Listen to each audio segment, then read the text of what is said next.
Emily Carter pedaled down the busy streets of downtown Chicago, her heart pounding as she glanced at the time on her phone, 5:57 p.m. Just 3 more minutes before her shift ended, and of course, this last delivery was taking longer than expected. Weaving through traffic, she muttered under her breath, come on, dodging a pedestrian who was too busy texting to notice her. Finally, she reached Whitmore Associates, one of the most prestigious law firms in the city. Even the reception area looked like something out of a high-end design magazine, with polished marble floors, towering glass walls, and a receptionist who could have been mistaken for a runway model. Emily pulled off her helmet, smoothing down her wind-blown hair as she stepped inside. As she made her way toward the elevators, a group of well-dressed lawyers rushed in, engaged in a deep discussion about something that probably involved multimillion-dollar contracts. Slipping through the closing doors like a delivery ninja, she whispered, "Perfect." But just as the doors were about to shut, another man stepped in. He was tall, broad-shouldered, and wore a perfectly tailored navy blue suit. His hair was neatly styled, and his expression was one of quiet authority. Then, beep, beep, beep. The elevator let out a sharp alarm. One of the lawyers checked the display panel. "We've hit the weight limit." The group exchanged uncomfortable glances before one of them turned to Emily. "Someone needs to step out." Emily blinked. Of course, it had to be her. She exhaled and glanced around before locking eyes with the sharply dressed man. "Well," she said, crossing her arms, "who got in last?" The man raised an eyebrow, clearly surprised that she had the nerve to challenge him. "Me?" She nodded. "Yep. Basic line etiquette. Last one in, first one out." A younger lawyer murmured, "She's got a point." For a second, silence filled the elevator. Then the man smirked, crossing his arms. "I'm not leaving. I have an important meeting." Emily mirrored his stance. "And I have an important delivery." "So, what makes your time more valuable than mine?" A lawyer cleared his throat. "Miss, perhaps you could take the next one." "A few minutes could cost me my job," she cut in. "If someone has to leave, why not him?" Another pause. Then, one of the lawyers sighed and stepped out. "There, now stop arguing." As the elevator doors closed, Emily noticed the suited man studying her with amusement. "You've got guts," he remarked. "I've got bills," she shot back. The elevator dinged, arriving at the 28th floor. The lawyers hurried out, but as Emily checked the delivery slip, her stomach dropped. Nicholas Whitmore. Of course. Taking a deep breath, she knocked on his office door. When he looked up, surprise flickered across his face. "You again." Emily forced a smile. "Yeah. Life sure has a sense of humor." Emily placed the brown paper bag on the desk, a little harder than necessary. "Here's your food, Mr. CEO who can't wait for an elevator." Nicholas Whitmore leaned back in his chair, holding back a chuckle. "Looks like fate wanted us to meet again. Or maybe I've just been cursed with bad luck." He studied her for a moment, then said, "You're quick-witted. Have you ever thought about doing something other than food delivery?" Emily's shoulders tensed. She'd heard this before, people assuming she wasn't where she was supposed to be. She crossed her arms. "Why does everyone keep saying that?" "Because you're sharp, confident, and not afraid to challenge people." He tapped his fingers on the desk. "That's rare." Emily let out a short laugh. "I studied law for a while." Nicholas's eyebrows lifted slightly. "And?" She hesitated, looking away. "Personal reasons." He nodded, as if he understood she wasn't ready to share more. Then, reaching for a notepad, he scribbled something down and slid the paper toward her. "Here's a case. An employee was fired without cause. How do they fight it?" Emily narrowed her eyes. "Seriously? You're testing me now?" Nicholas shrugged. "I'm curious." She sighed but picked up the paper. Contract length, termination notice, compensation. Her mind worked quickly, and before she knew it, she was explaining legal loopholes and labor laws. When she looked up, Nicholas was watching her with an intrigued expression. "You have talent," he said simply. She frowned. "Was that a test?" "It was." He leaned forward. "And you passed." Emily rolled her eyes. "Great. Can I go now?" Nicholas grabbed her insulated food bag before she could stand. "If you want a better job than delivering food, come to my office tomorrow. Let's talk." Emily hesitated. "Are you offering me a job?" "I'm offering you a chance."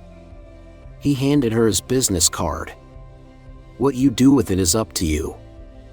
Emily left without responding, gripping the card as if it were a winning lottery ticket, except instead of money, the prize was a job working under a demanding CEO. Later that evening, she dropped onto the couch beside her roommate, Olivia. "So, how was your battle with the lawyers?" Olivia asked, munching on popcorn. Emily groaned. "I got fired, argued with a CEO, and now he's offering me a job." Olivia's eyes widened. "Wait, the guy from the elevator? The one and only?" Her friend clicked her tongue. "If this were a romance novel, you two would be married by the end of the year." Emily grabbed a pillow and threw it at her. "This is real life, Olivia." Her friend laughed. "So? Are you taking the job?"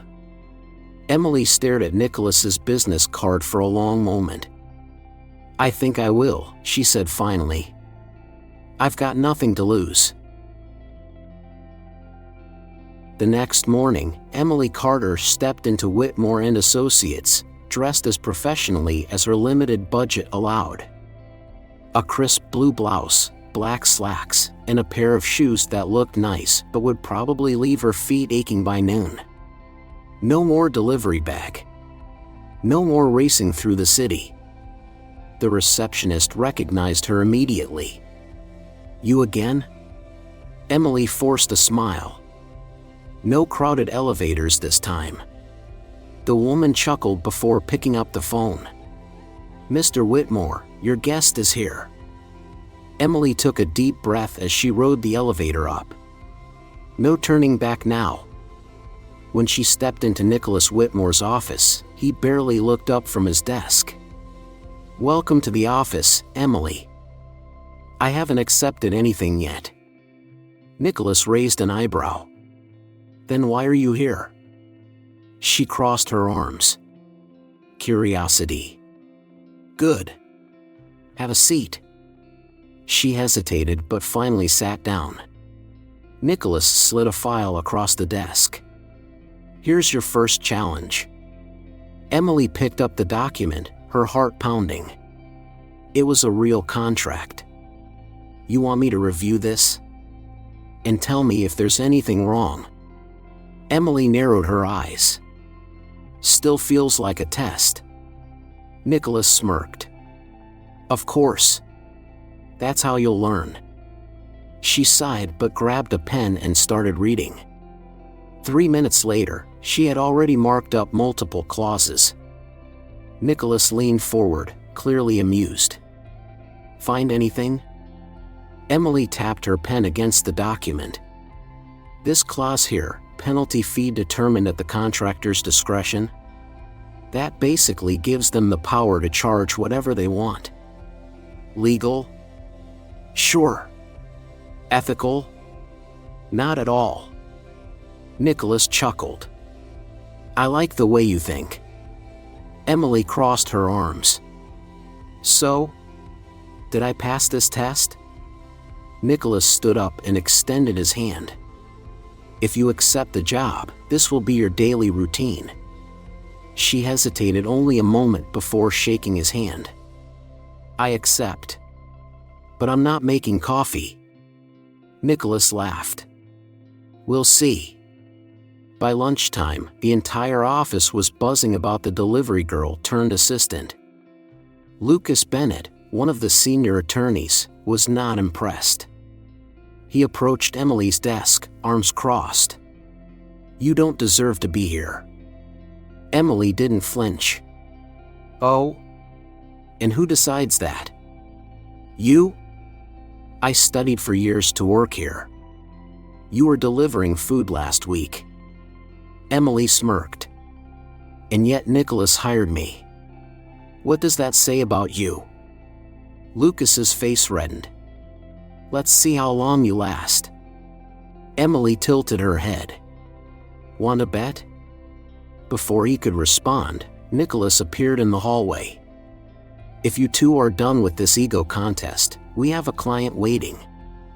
Emily grabbed a folder and followed him, flashing Lucas a victorious grin. She had just won her first battle in the office. But she knew it wouldn't be her last. It didn't take long for Emily Carter to realize that Whitmore Associates was not just a law firm, it was a battlefield. And at the center of it stood Lucas Bennett, determined to see her fail. From the moment she was introduced as Nicholas Whitmore's new assistant, the murmurs started. Isn't she the delivery girl from last week? Whitmore actually hired her. This has to be some kind of joke. Emily ignored them. She had faced tougher things in life than a few whispers. Her first week was relentless. Nicholas handed her stacks of contracts to review, and she pored over them with meticulous detail. She found errors no one else had noticed, pointed out loopholes that could have cost the firm thousands of dollars, and within days, Nicholas started trusting her judgment on critical cases. But the better she performed, the more resentment she attracted. Lucas, in particular, seemed to take her success as a personal insult. Every time she spoke in a meeting, he would smirk, waiting for her to make a mistake. Every time she submitted a report, he would scrutinize it, hoping to find an error. And when he found nothing, his irritation only grew. One afternoon, Lucas saw his opportunity. He placed a contract on Emily's desk with a smug smile. I need you to review this and approve it for final submission. Emily skimmed through the document, and within seconds, her eyes narrowed. There it was, a trap. A small but deliberate change in wording that would allow the opposing party to break the contract without penalty. If she signed off on it, she'd be responsible for the firm losing a major case. She tapped her pen against the page and smiled sweetly. Lucas, I think you accidentally changed this clause. It contradicts Section 12.2 and could cause a major legal issue. You might want to fix that before I send it back. Lucas's smirk vanished. He snatched the paper from her hands, muttering something under his breath before storming away. Minutes later, Sophia Mitchell, one of the more supportive attorneys, walked over and whispered, "That was brilliant." Emily shrugged. If they're going to play games, they should at least be better at it. Nicholas appeared in the doorway, arms crossed. I heard Lucas walked away looking like he swallowed a lemon. Emily grinned. I do love a good challenge. Nicholas chuckled. Good, because I have a feeling things are about to get even more interesting around here. Emily leaned back in her chair, feeling the weight of what was ahead. She had proven she belonged here, but now, she had to fight to stay. Emily Carter had spent weeks proving herself at Whitmore Associates. She had fought off office gossip, exposed Lucas Bennett's underhanded tactics, and earned Nicholas Whitmore's trust. But amidst all the legal battles and power struggles, something else was happening, something she wasn't prepared for. Her dynamic with Nicholas was changing. At first, it had been purely professional. He challenged her, pushed her to think sharper, and made her prove her worth every single day. But lately, there had been subtle moments, small, fleeting things that made her question what was really happening between them. Like the way his eyes lingered on her a little too long during meetings. Or the way his voice softened when he said her name. Or the way he made sure she always had a fresh cup of coffee before she even asked. One evening, Emily stayed late at the office, poring over a complicated contract. She had barely noticed Nicholas walk in until he leaned against her desk. "You should go home, Emily." She sighed, rubbing her temples. "So should you." He smirked. "I'm the boss. I don't have to take orders." She crossed her arms. "That's funny. You take my advice on contracts all the time." Nicholas chuckled and pulled up a chair. "Fair point. What are you working on?" She handed him the file. "A mess. If this clause isn't revised, our client could lose millions." He scanned the document and let out a low whistle. "Good catch. We need to fix this before the morning." And just like that, they fell into an easy rhythm, working side by side late into the night. Time passed unnoticed, and at some point, Emily realized how close they were sitting. The office was quiet, the only sound was the scratching of pens and the occasional click of a keyboard. Then she looked up, and he was already watching her. Her breath hitched. She had been in high-pressure situations before, but nothing had ever made her more nervous than the intensity in his gaze at that moment. "Nicholas," she started, unsure of what she was even going to say. Before she could find the words, his phone rang, breaking the moment.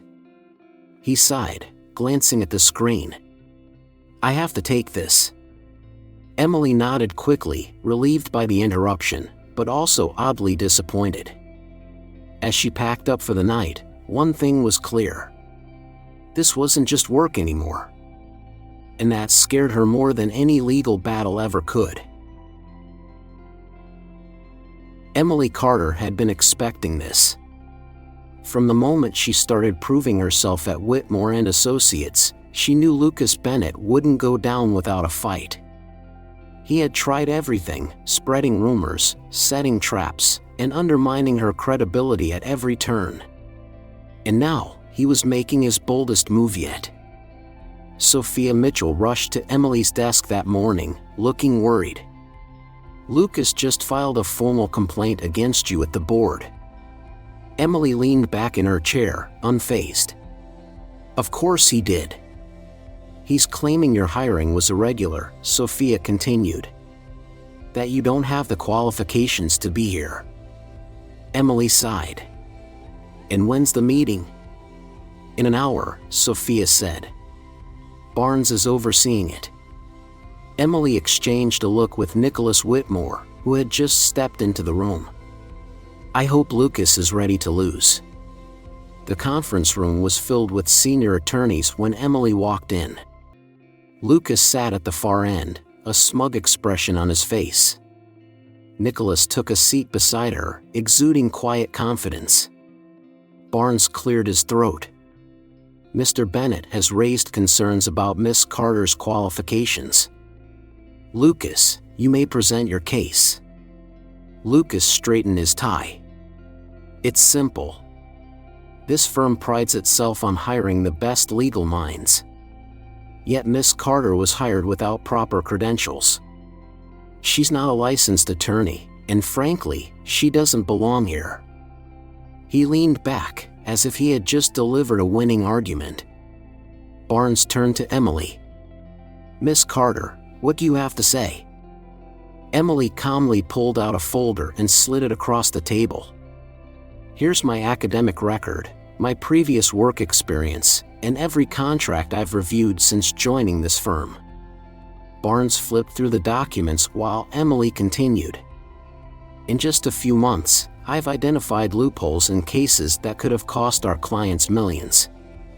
I've led negotiations that secured better deals. And I've done all of this while dealing with constant attempts to discredit me. She met Lucas's gaze. The real question isn't whether I belong here. It's why Lucas is so threatened by the fact that I do.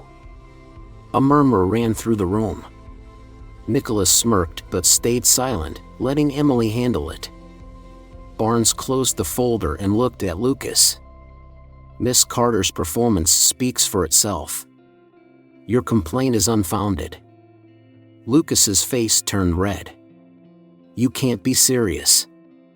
Barnes narrowed his eyes. What's serious is you wasting the board's time. If you want to stay at this firm, I suggest you focus on your own work. Lucas clenched his jaw, but it was over. He had lost. As the meeting adjourned, Nicholas turned to Emily with a proud smile. Told you no one was taking you down. Emily exhaled, feeling the weight of months of battles lift off her shoulders. Thank you. Nicholas leaned in slightly. You handled that brilliantly. She smirked. Did you ever doubt me? He chuckled. Not for a second. As she walked out of the room, Lucas stormed past her without a word. But Emily didn't care. She had one. Emily Carter had never been one for grand romantic gestures. She didn't believe in fairy tales, and she certainly didn't expect to be swept off her feet. But then again, Nicholas Whitmore had a habit of proving her wrong. It had been months since she had won the final battle against Lucas Bennett, securing her place at Whitmore and Associates once and for all. Her career was thriving, and, though she refused to admit it at first, so was her relationship with Nicholas. He never rushed her. He never pressured her. Their bond had grown naturally, built on trust, respect, and late nights spent solving legal puzzles together. And yet, something about him had changed lately. He had been more thoughtful than usual, more observant. Emily had caught him watching her with a look in his eyes that made her heart race. And then, one evening, he surprised her. I made dinner reservations, he said casually as they left the office. Emily raised an eyebrow. Since when do you make dinner reservations? Nicholas smirked. Since I found a restaurant I think you'll like. She rolled her eyes but went along with it. The restaurant was elegant but not flashy, exactly her style. As they sat down, she noticed something different about him. He was composed, but there was an unusual energy about him, as if he were waiting for something. All right, she said, crossing her arms. What's going on? Nicholas chuckled. Can a man take his girlfriend to dinner without an ulterior motive? She narrowed her eyes. Not you. Instead of answering, he reached into his jacket pocket and slid a small envelope across the table. Emily frowned. What is this? Open it. She hesitated before carefully tearing the envelope open. Inside was a single sheet of paper. A legal document. Her heart skipped a beat as she started reading. And then it stopped altogether. It was a marriage license. She looked up at Nicholas, stunned. You used a contract to propose to me? He grinned. Seemed fitting. Emily shook her head, half amused, half overwhelmed. You are unbelievable. Nicholas reached into his pocket and pulled out a small velvet box. He opened it, revealing a stunning diamond ring. Emily Carter, he said, his voice quieter now. From the moment you stormed into my elevator, I knew you were different. I didn't know you'd change my life. But you did. Her breath hitched. You challenge me. You keep me on my toes. And you make me better." His eyes softened. "So now, in the most cliché yet sincere way possible, will you marry me?" Emily laughed, wiping at the tears she hadn't realized were forming. "You really think using legal paperwork would impress me?" Nicholas smirked. "Did it?" She shook her head, smiling. "Yes." His expression turned serious. "So, is that a yes?" She exhaled, her heart full in a way she'd never expected. "Yes." The restaurant erupted in applause as Nicholas slipped the ring onto her finger before pulling her into a kiss. Emily had never believed in fairy tales. But maybe, just maybe, she had found her own. Emily Carter never imagined herself as the kind of woman who would have a big, beautiful wedding. She had spent most of her life focused on survival, on proving herself, on making sure no one could ever tell her she wasn't good enough. But as she stood at the entrance of a stunning garden venue, dressed in an elegant white gown, she realized, maybe some things were worth believing in after all. The day was perfect. The sky was a crisp blue, the air warm with the gentle breeze of early autumn. White roses and twinkling fairy lights decorated the aisle, and the sound of soft piano music filled the air. Sophia Mitchell, her maid of honor, wiped a tear as she adjusted Emily's veil. "I never thought I'd see the day." Emily smirked. "That makes two of us." Sophia chuckled. "Are you nervous?" Emily glanced toward the altar, where Nicholas Whitmore stood, looking as composed as ever, except for the way his hands were clasped in front of him, as if he was fighting the urge to pace. She exhaled. "Not at all." Then the music shifted. The guests rose from their seats. And suddenly, it was time. As she walked down the aisle, Emily locked eyes with Nicholas, and for the first time in her life, she felt like she had truly arrived where she was meant to be. When she finally reached him, Nicholas took her hands, his grip warm and steady. The officiant began speaking, but Emily barely heard a word. All she could focus on was the man in front of her, the one who had seen past all of her walls, past all of her defenses, and still wanted her by his side. When it was time for the vows, Nicholas spoke first. "Emily, I never imagined that an argument in an elevator would lead me here. But looking back, it was the best thing that ever happened to me." His voice was steady, but there was something raw in his expression. "You challenge me. You make me think. You drive me absolutely crazy. And I wouldn't change a single thing about you." A soft laugh rippled through the crowd. "I promise to stand by you, to support you, and to never, ever ask you to make me coffee." The guests chuckled, but Emily felt her throat tighten. Then it was her turn. She took a deep breath. "Nicholas, you are the most infuriating, stubborn, and brilliant man I've ever met. And somehow, against all logic and reason, you made me fall for you." Nicholas grinned.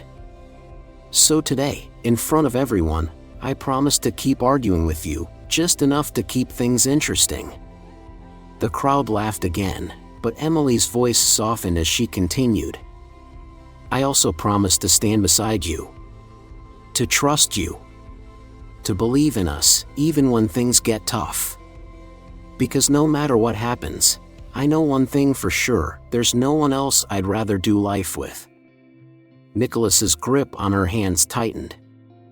The officiant smiled. "Nicholas Whitmore, do you take Emily Carter as your wife?" "I do." "Emily Carter, do you take Nicholas Whitmore as your husband?" She looked at him, her heart so full she thought it might burst. "I do." "Then by the power vested in me, I now pronounce you husband and wife. Nicholas, you may kiss the bride." Nicholas didn't hesitate. He pulled Emily into his arms and kissed her as their friends and family cheered. As they walked back down the aisle together, hand in hand, Emily realized something. For the first time in her life, she wasn't fighting to prove anything. She wasn't chasing success, or stability, or validation. She had already won. And this was just the beginning. Life has a way of surprising us, often when we least expect it. Emily Carter's journey is more than just a love story. It's a testament to resilience, self-worth, and the courage to embrace new opportunities. One of the most powerful lessons from her story is that our past does not define our future. Emily started as a food delivery worker, underestimated and overlooked. But she refused to let her circumstances dictate her worth. Instead, she faced every challenge with determination, proving that talent and hard work can open doors, even in the most unlikely places. Another key takeaway is the importance of standing up for oneself. In life, there will always be those who doubt us, whether in a workplace, a social circle, or even within our own families. Emily's ability to push back against unfair treatment serves as a reminder that we should never allow others to diminish our value. Respect is earned not by demanding it, but by consistently showing our abilities and holding our ground with dignity. And finally, her love story with Nicholas reminds us that love can find us at any stage of life, often when we least expect it. True partnerships are built on mutual respect, challenge, and growth. Sometimes, the best relationships come not from fairy tales, but from two strong-willed people who bring out the best in each other. For those who have ever felt underestimated, overlooked, or hesitant to take a chance, remember Emily's story. It's never too late to chase what you deserve.